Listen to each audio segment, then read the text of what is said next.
नमस्कार दोस्तों, स्वागत है आपका हमारे चैनल धैर्य 777 पर। आज हम लेकर आए हैं साइंस का मॉक टेस्ट नंबर 5, जो विभिन्न प्रतियोगी परीक्षाओं के लिए बहुत ही लाभदायक सिद्ध होगा। जैसा कि आप लोगों ने साइंस के 4 मॉक टेस्ट दिए होंगे, उसी सिलसिले को आगे बढ़ाते हुए आज हम लेकर आए हैं साइंस का मॉक टेस्ट नंबर 5। यह मॉक टेस्ट बीपीएससी में पिछले 30 सालों में जो क्वेश्चन पूछे गए हैं उस पर आधारित होंगे। चलिए हम आज बात करते हैं बीपीएससी के रिलेटेड मॉक टेस्ट नंबर 1 की। ये है पार्ट 1। चलिए बात करते हैं क्वेश्चन नंबर 1 की। कड़वाहट के लिए जीभ का कौन सा भाग संवेदनशील होता है? चलिए आप लोग बताइए इसका आंसर क्या होगा। ए नोक टिप, बी पीछे का भाग, सी मध्य भाग, डी किनारा, ई उपयुक्त में से कोई नहीं या उपयुक्त में से एक से अधिक। जैसा कि आप लोग जानते हैं बीपीएससी में जो आंसर होते हैं वो उसके विकल्प 5 ठो दिए रहते हैं। तो आप लोग बताइए इसमें आंसर कौन सा सही होगा। जैसे जीभ का जो भाग होता है, जो जीभ के अग्र भाग होते हैं वो मीठे के लिए जाने जाते हैं। जो पीछे वाला भाग होता है वो कड़वाहट के लिए जाना जाता है। जो किनारे का भाग होता है वो खट्टे और नमकीन के लिए जाना जाता है। जो बीच का भाग होता है उस पर कोई स्वाद कलिकाएँ नहीं पाई जाती हैं। चलिए आप बताइए इसमें से कौन सा कड़वाहट के लिए पूछ रहा है, कौन सा इसका आंसर सही होगा। जो पीछे का भाग होता है वो कड़वाहट के लिए जाना जाता है। इस हिसाब से इसका आंसर होगा विकल्प बी।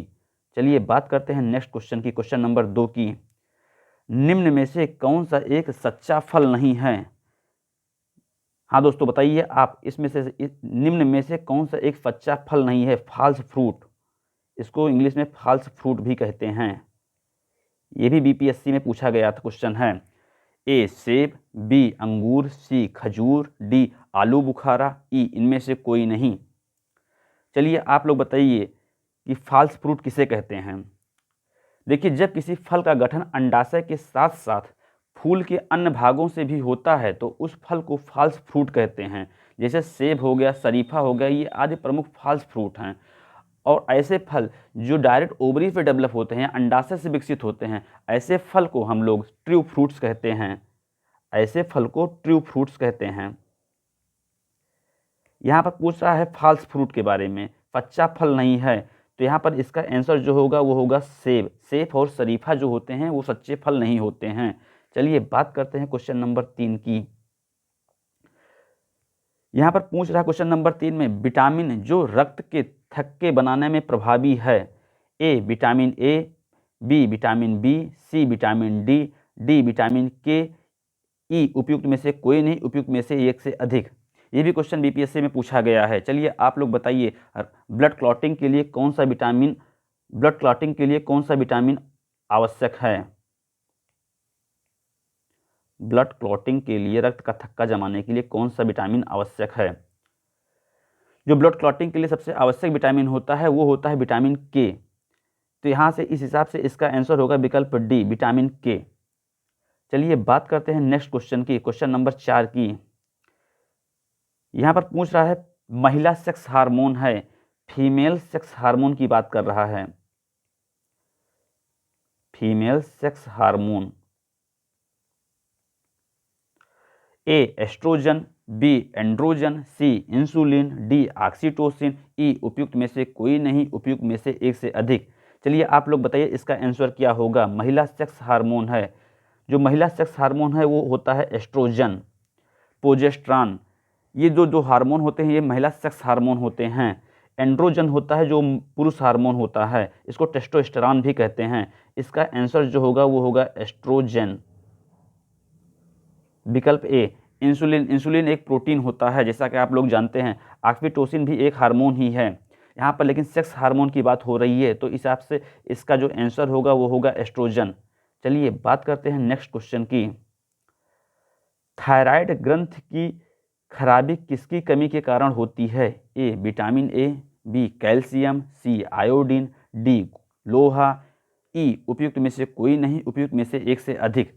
चलिए आप लोग बताइए इसका आंसर क्या होगा। जो थायराइड ग्रंथि होती है, थायराइड ग्लैंड की जो खराबी होती है किसकी कमी से होती है?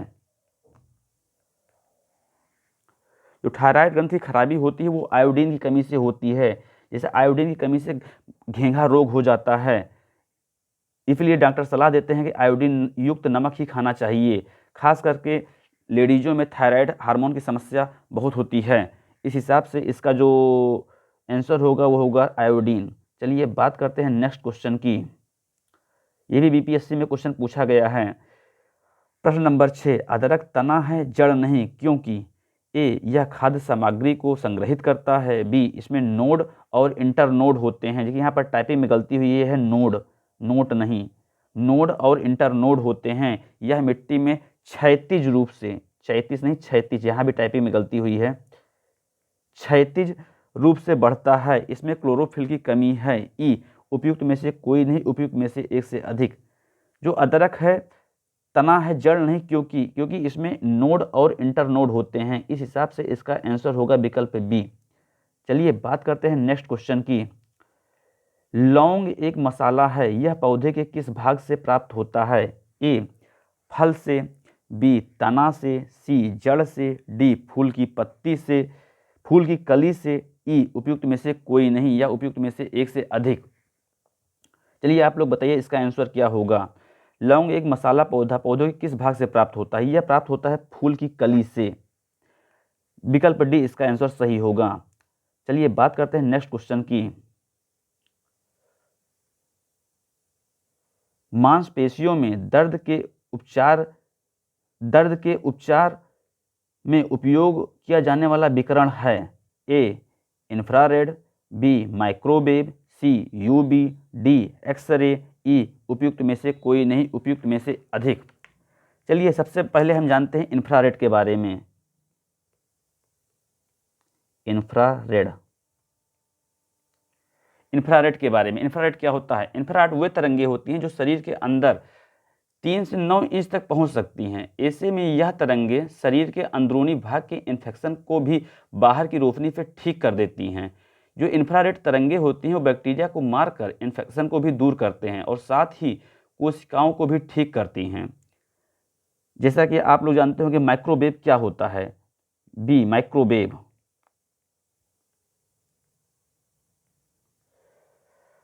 माइक्रोवेव जो ओवन होता है बहुत ही पॉपुलर किचन डिवाइस होती है जो कि खाद्य पदार्थों को गर्म करने में और पकाने में का काम करता है। यूवी क्या होता है? यूवी हमारे शरीर द्वारा जो विटामिन डी का उत्पादन करने के लिए सूर्य यूवी की आवश्यकता होती है। विटामिन डी हड्डियों, मांसपेशियों और शरीर के इम्यूनिटी सिस्टम को मजबूत करने में मदद करता है। यूवी का उपयोग जो होता है वो त्वचा की बीमारियों के इलाज में भी किया जाता है। आइए बात करते हैं एक्सरे की। एक्स किरण या एक्सरे एक प्रकार का जो होता है विद्युत चुंबकीय विकिरण है। इसकी जो तरंग दैर्घ्य होती है 10 से 0.01 नैनोमीटर होती है। यह चिकित्सा में जो डायग्नोस्टिक के लिए सर्वाधिक प्रयोग की जाती है। यह एक प्रकार का आयनकारी विकिरण है, इसलिए खतरनाक भी होता है। तो यहाँ पर पूछ रहा है मांसपेशियों में दर्द के उपचार में उपयोग किए जाने वाला विकिरण है, तो इसका आंसर होगा इंफ्रारेड। चलिए बात करते हैं क्वेश्चन नंबर 9 की। गर्म करने पर अर्धचालक का प्रतिरोध ए बढ़ता है, बी घटता है, सी वही रहता है, डी पहले बढ़ता है फिर घटता है, ई उपयुक्त में से कोई नहीं, उपयुक्त में से एक से अधिक। चलिए आप लोग बताइए अर्धचालक होता क्या है। देखिए अर्धचालक ऐसे पदार्थ होते हैं जिसमें सुचालक और कुचालक दोनों पदार्थों के गुण पाए जाते हैं। ठीक है, इसका जो उपयोग होता है अनेक प्रकार के इलेक्ट्रॉनिक उपकरणों में होता है। ट्रांजिस्टर हुआ, डायोड हुआ, इंटीग्रेटेड सर्किट हुई आदि युक्तियों को बनाने में अर्धचालक का इस्तेमाल किया जाता है। बिजली के सिस्टम हुए, पावर ट्रांसमिशन बनाने में भी अर्धचालक का इस्तेमाल किया जाता है। कुछ प्रमुख अर्धचालक, ये प्रमुख अर्धचालक सिलिकॉन है, जर्मेनियम है। ये हमेशा क्वेश्चन कभी कभी पूछ लेता है कि अर्धचालक कौन कौन से हैं। ऑप्शन में दीजिएगा तांबा, लोहा, सिलिकॉन, जर्मेनियम। तो आप लोग हमेशा ये मानिएगा सिलिकॉन और जर्मेनियम होते हैं। चलिए आप लोग बताइए इसका आंसर क्या होगा। अर्धचालक का प्रतिरोध गर्म करने पर क्या होता है? ये घटता है। विकल्प बी सही होगा। चलिए बात करते हैं क्वेश्चन नंबर 10 की। फैराडे स्थिरांक ए इलेक्ट्रोलाइट की मात्रा पर निर्भर करता है, बी इलेक्ट्रोलाइट में पारित विद्युत धारा पर निर्भर करता है, सी विलायक के आयतन पर निर्भर करता है जिसमें इलेक्ट्रोलाइट घोला गया है, डी सार्वभौमिक स्थिरांक हैं, ई उपयुक्त में से कोई नहीं, उपयुक्त में से एक से अधिक। चलिए आप लोग बताइए फैराडे स्थिरांक क्या होता है। देखिए भौतिक और रसायन विज्ञान में एक मोल इलेक्ट्रॉनों पर स्थित कुल आवेश की मात्रा को फैराडे स्थिरांक कहते हैं।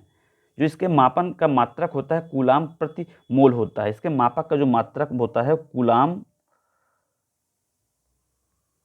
प्रति मोल होता है। फैराडे स्थिरांक एक सार्वभौमिक स्थिरांक है। विकल्प डी इसका आंसर सही होगा। आइए बात करते हैं क्वेश्चन नंबर 11 की। प्रकाश वर्ष किसकी इकाई है। चलिए आप लोग बताइए। इसका आंसर बहुत ही सरल क्वेश्चन है। बीपीएससी में अक्सर रिवीजन होते रहते हैं और स्टेट पीसीएस में जितने भी एग्जाम होते हैं कहीं ना कहीं ये क्वेश्चन आप लोगों को मिल ही जाते हैं। चलिए बताइए इसका आंसर क्या होगा। प्रकाश वर्ष किसकी इकाई है। ए समय की, बी गति की, सी दूरी, डी प्रकाश की तीव्रता, ई उपयुक्त में से कोई नहीं, उपयुक्त में से एक से अधिक। प्रकाश वर्ष जो किसकी इकाई है यह होती है दूरी की। विकल्प सी इसका आंसर सही होगा। चलिए बात करते हैं क्वेश्चन नंबर 12 की।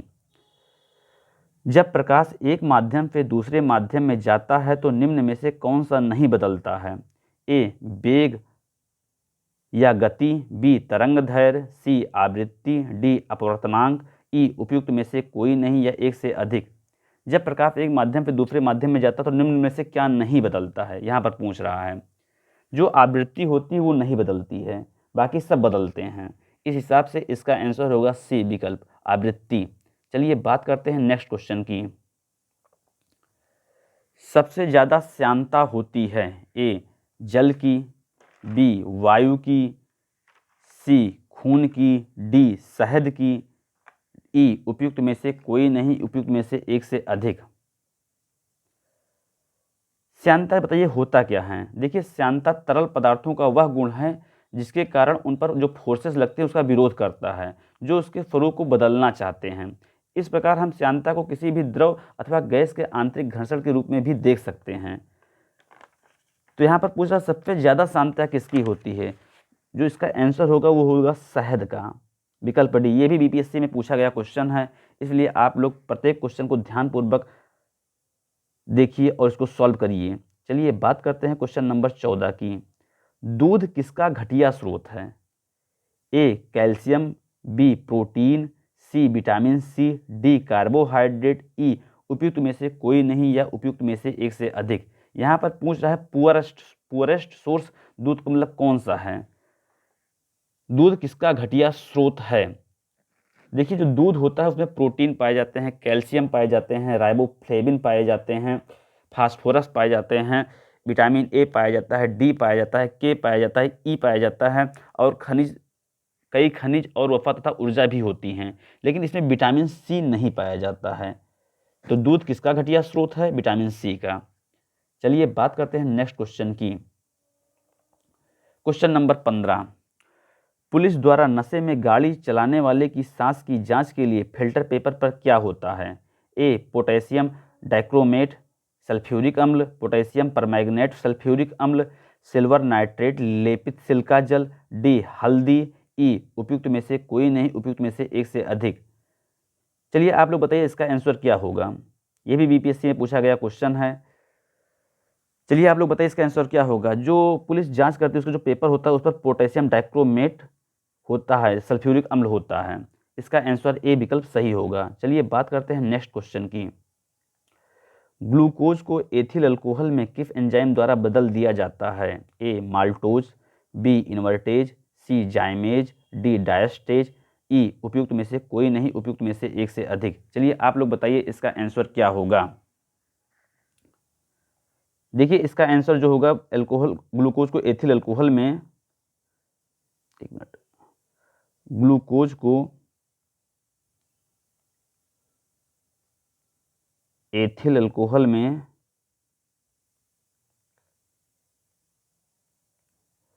जाइमेज चेंज करता है। इस हिसाब से इसका आंसर विकल्प सी सही होगा। चलिए बात करते हैं नेक्स्ट क्वेश्चन की। चूने का पानी किसके द्वारा दुधिया हो जाता है। चलिए आप लोग बताइए इसका आंसर क्या होगा। ए CO, बी CO2, देखिए यहाँ पर टाइपिंग में गलती होगी, CO2 ऐसे रहेगा, O2 भी ऐसे रहेगा, O3 भी ऐसे रहेगा।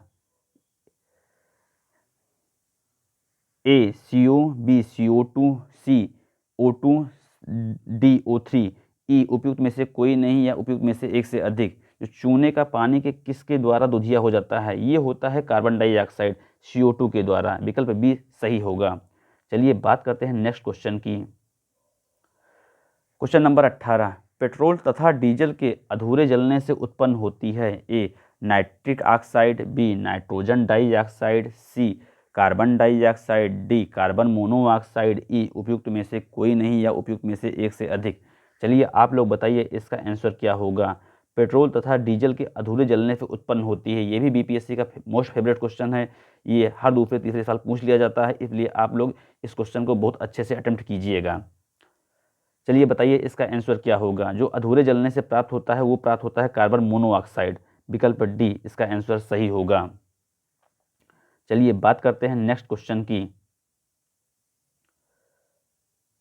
रेत और नेफ्थलीन के मिश्रण को किसके द्वारा अलग किया जा सकता है। एक ऊर्ध्वपातन, बी आसमन, सी क्रोमेटोग्राफी, डी आंशिक आसमन, ई उपयुक्त में से कोई नहीं, उपयुक्त में से एक से अधिक। चलिए आप लोग बताइए रेत और नेफ्थलीन के मिश्रण को किसके द्वारा अलग किया जा सकता है।